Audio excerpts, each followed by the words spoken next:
Hi, this is John Kanellopoulos from our office here in Athens, Greece, the Laser Vision Clinical and Research Institute. It's my pleasure to share with you today this quite interesting case.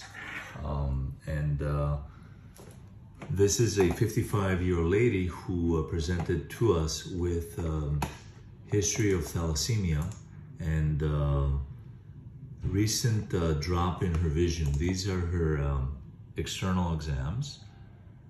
She has very mild nuclear changes. She is a new patient for us. She mentioned that she was hospitalized 10 years ago for her thalassemia, and since then her vision, quote unquote, has not been the same.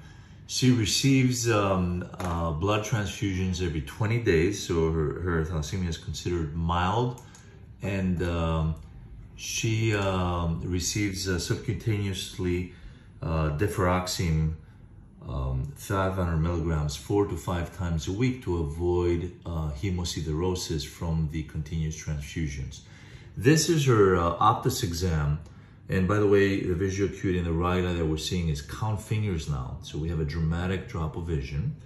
We don't have photosensitivity, and we'll talk about this later, and we don't have nyctalopia, so problems with night vision. Direction functions very well. So things to note on her exam on the right eye, that an optic nerve looks relatively healthy. We have a significant atrophy of the retina, not only in the macular region, but outside the macular region, even nasally, outside nasally to the rim, and definitely superiorly. And this is her left eye, which is a little bit better. Best corrected visual acuity here, she's a mild myope, about -2.5, is 20/70 plus. Again, very significantly visually debilitated patient. And again, the atrophy of the macular region that extends outside the borders. I was initially thinking of some kind of cone dystrophy, but our retina specialist, Evangelos Thichlis, mentioned to me that that's commonly presented much earlier in life, also associated with significant photosensitivity, and usually the findings are not drawn outside the macular region. Here's the autofluerescence available with the Optus device, showing clearly how the deferoxamine toxicity, and this is our running diagnosis, creates this round toxic presentation in the retina that almost circles the macula and even outside the optic nerve.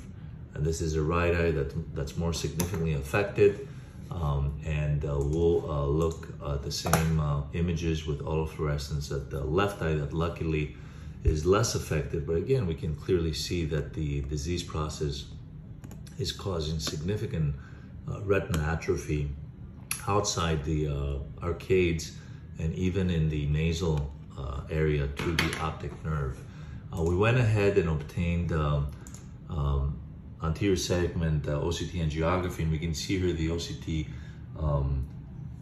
sections of the right eye showing very significant retina atrophy. The retina is almost gone.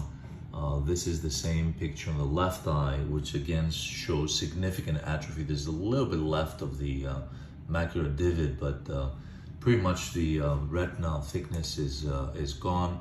This is the OCT angiography of the left eye, showing significant disappearance of the healthy, brisk capillary vasculature, and again, same images on the right eye, which is again showing macula that's devoid of healthy vascularization. If we look at the macular thickness maps, we can see that they're dramatically reduced in the left eye, and they're almost they have almost disappeared in the right eye. Macular thickness here is almost devoid of the natural layers of the retina in the right eye. So unfortunately, this is a very progressed case of deferoxine toxicity.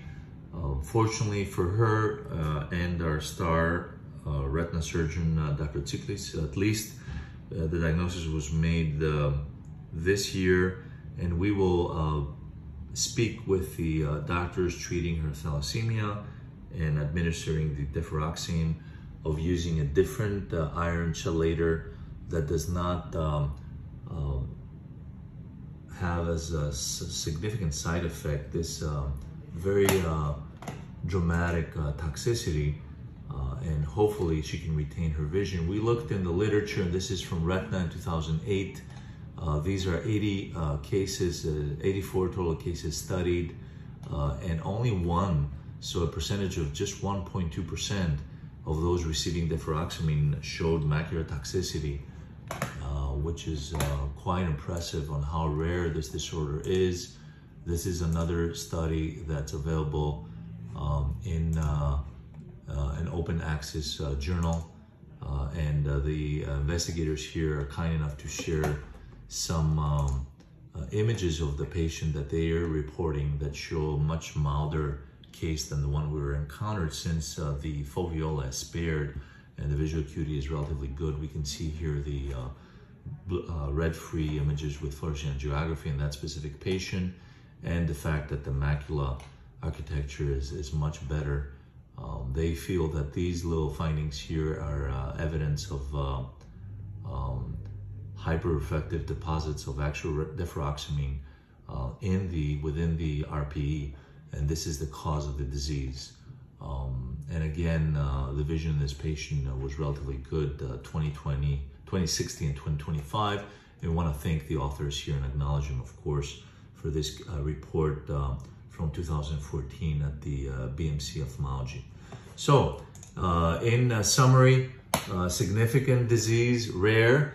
Think about it in patients who have thalassemia, receive blood transfusions, and use a iron chelator such as deferoxamine in order to avoid hemosiderosis. The body cannot excrete the extra iron from the blood turnaround in the thalassemia, and how we as ophthalmologists can preserve vision in a very particular fashion if we remain astute for this rare clinical syndrome. I want to thank Evangelos Thichlis for his valuable input on this patient, and wish her the best of luck. Thanks so much for your attention. This is John Kanellopoulos from our center here in Athens, Greece, signing out.